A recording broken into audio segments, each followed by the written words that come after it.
Hello, we're going to do another absolute value equation.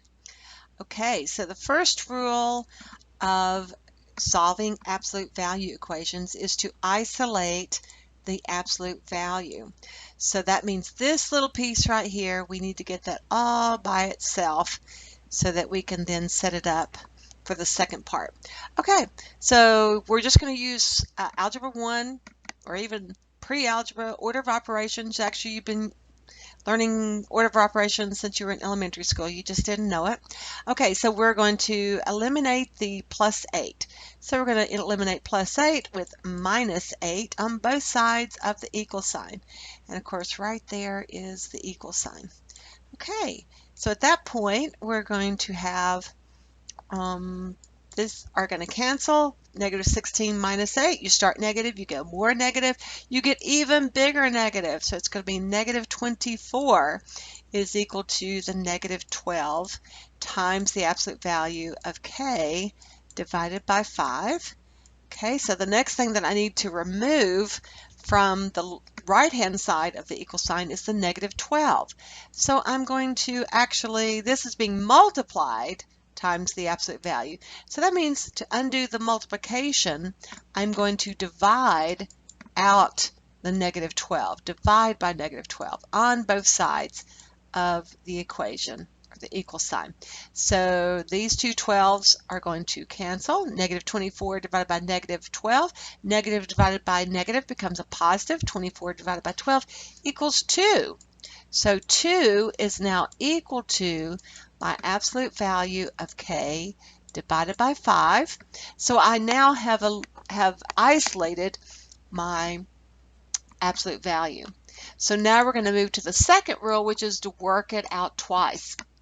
So I'm going to rewrite this as k divided by 5, what's inside the absolute value, and that is going to be equal to the 2, just exactly like my original problem.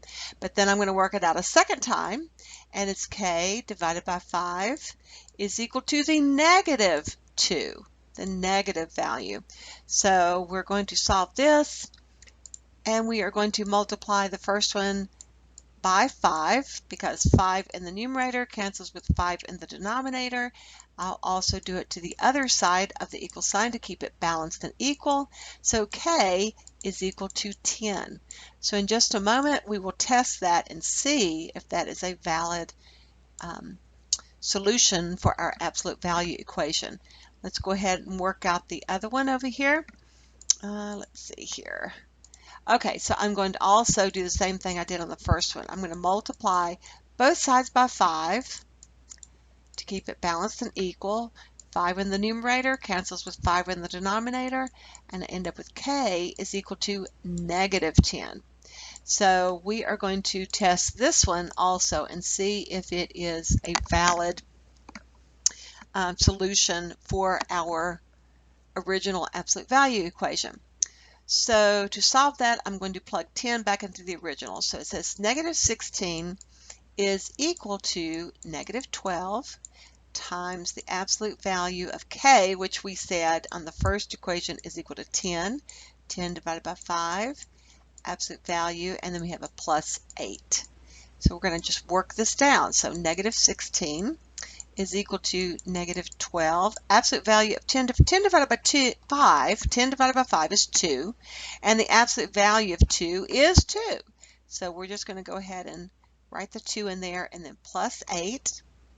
And I'm going to keep working it down to see if it actually is equal. So negative 12 times 2 is a negative 24 plus an 8. And then negative 16 is equal to negative 24 plus 8 is indeed negative 16. So this is equal to itself, and that means that this solution is a valid solution for our absolute value equation. So let's keep working the other one down as well. Negative 16 is equal to negative 12 times the absolute value of k, which in this instance is equal to a negative 10 divided by 5, absolute value plus the 8. So I keep working it down. Negative 16 is equal to negative 12, and the absolute value of negative 5 divided by 5. So it's the absolute value of negative 2 plus 8. And then I've got negative 16 is equal to negative 12 times the absolute value of negative 2. Absolute value of a negative 2 is a positive 2. So now we just keep working it down. What do you suspect is going to be the final answer? Negative 24 plus 8.